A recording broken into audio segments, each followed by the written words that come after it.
काय म्हणताय? कालच्या दिवशी आनंद आश्रमामध्ये मुलगा उधळल्या गेल्या, एकूणच त्या सगळ्या संदर्भातले व्हिडिओ समोर होते आणि टीकाही केली जाते. कसं बघता या संपूर्ण घटनेकडे? हा एक अत्यंत विचलित करणारा व्हिडिओ ठाण्यातला आम्ही जेव्हा पाहिला तेव्हा आम्ही अस्वस्थ झालो सगळे. ज्या प्रकारचं धिंगाणा त्या एका पवित्र वास्तूत मी पाहिला किंवा सगळ्यांनीच पाहिला. भ्रष्टाचारातून लुटीतून आलेला पैसा अशा प्रकारे आनंद आश्रम ज्याला आम्ही मानतो, म्हणजे आमच्या धर्मवीर आनंद दिघे यांची वास्तू, तो आता आनंद आश्रम त्या अर्थानं त्यांनी ठेवलाय का, राहिलाय का, की लुटीचा पैसाही तिथे नेऊन ठेवला जातोय. आनंद दिघे यांच्या त्या वास्तूमध्ये ते जिथे बसायचे त्याच्या डाव्या बाजूला एक हंटर लावलेला आहे. हंटर बघा तुम्ही, आता ह्यांनी काढल्या का माहिती, एक हंटर त्यांच्याकडे लावलेला असायचा.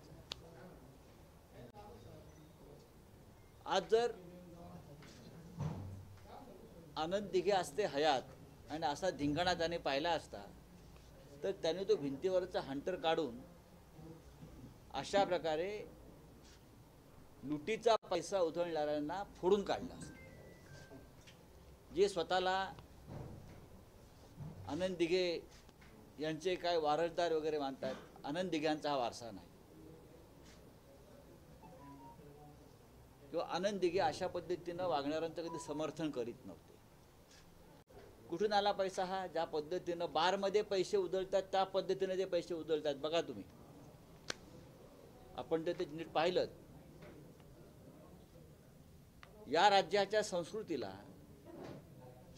कलंकित करण्याचं काम जे म्हणतो की हे सरकार करत आहे, पण त्यांनी ज्यांना ते गुरु मानतात असं म्हणतात त्या गुरुलाही सोडलं नाही आणि गुरुचंही अपकीर केली. आणि खरोखर हे त्यांना गुरु मानत असतील, पण ह्यांनी गुरुंनी त्यांना शिष्य मानलंय का कधी? तर खरोखर त्याचे शिष्य असते तर त्यांचे हे चेले जे आहेत ते अशा प्रकारे बारमध्ये पैसे उधळतात. तसे गुरुच्या खुर्चीसमोर म्हणजे त्या आसनासमोर त्यांनी हे अशा प्रकारे कृत्य केलं नसतं. याच्यावरती मला काही बोलायचं नाही, पण हा धिंगाणा अख्ख्या राज्यात सुरू आहे. अशा प्रकारे पैशाचा धिंगाणा आहे आणि असा धिंगाणा फक्त लुटलेल्या पैशातूनच केला जातो. कष्टाच्या पैशातून अशा प्रकारे प्रत्येक ठिकाणी, सार्वजनिक ठिकाणी, धार्मिक ठिकाणी, पवित्र ठिकाणी असे पैसे उडवले जात नाहीत. खरं म्हणजे यांची चौकशी केली पाहिजे. पैसे उडवणारे कोण आहेत, हा पैसा आला कुठून इतका? आणि माननीय आनंद दिघे यांच्या वास्तूमध्ये हा धिंगाणा सुरू आहे. ह्याच्यावरती त्यांचे काय स्वतःला चेले वगैरे मानतायत, राज्याचे मुख्यमंत्री असतील किंवा त्यांचे तिकडले कोणी इतर लोक असतील, त्यांनी त्याच्यावरती भाष्य केलं पाहिजे, मग आम्ही बोलू. त्यांना मान्य आहे का की ही त्यांची संस्कृती आहे? मी परत सांगतो, दिघे साहेबांच्या भिंतीवरचा हंटर आहे ना, आज तो खाली निघाला असता, दिघे साहेब असते आणि फोडून काढला असतं एकेकाला. राऊत साहेब, अजित पवारांनी निवडणूक आयोगाचे नियम डावलून खेडमध्ये, पुण्यामध्ये निवडणूक ईव्हीएम प्रचाराचा शुभारंभ केलेला आहे आणि या प्रकरणी आता जिल्हाधिकाऱ्यांनी तहसीलदारांवर कारवाईची नोटीस बजावलेली आहे. तहसीलदारावरती कशी काय कारवाई केली? ज्यांनी नियम बाह्य वर्तन केलं आहे, जे डेप्युटी सीएम आहेत म्हणून त्यांच्यावर कारवाई करत नाही का?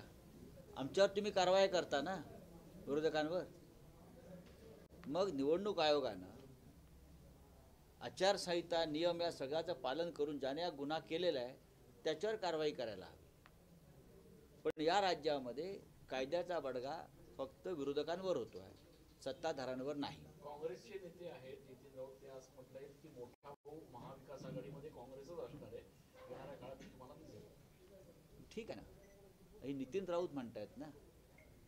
राहुल गांधी काय म्हणतात ते आम्ही पाहू, नाना पटोले काय म्हणतात ते पाहू.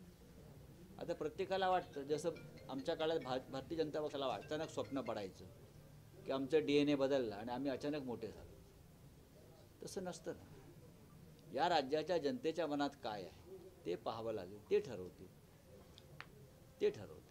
राऊत साहेब मुंबईत गणेश दर्शनासाठी येत आहे कसं बघताय?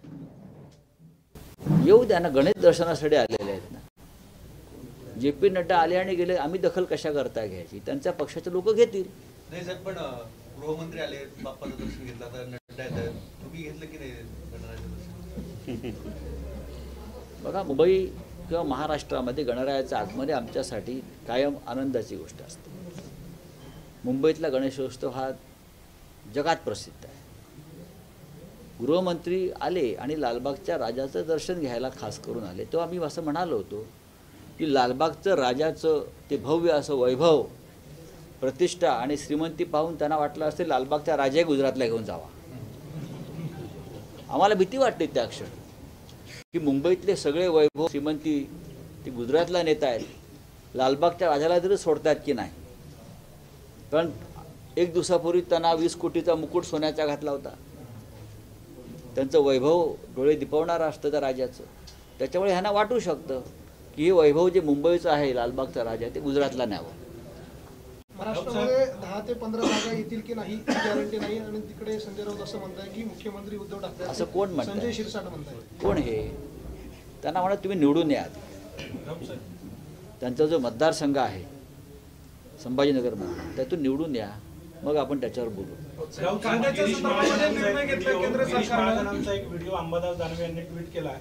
गिरीश महाजन गावात गेल्यानंतर लोकांनी प्रश्न विचारायला सुरुवात केल्यानंतर त्यांना मोटरसायकलवर पळून जावं लागलं होतं. हे सरकारला, संपूर्ण सरकारलाच एक दिवस या राज्यातून पळून जायची वेळ येणार आहे.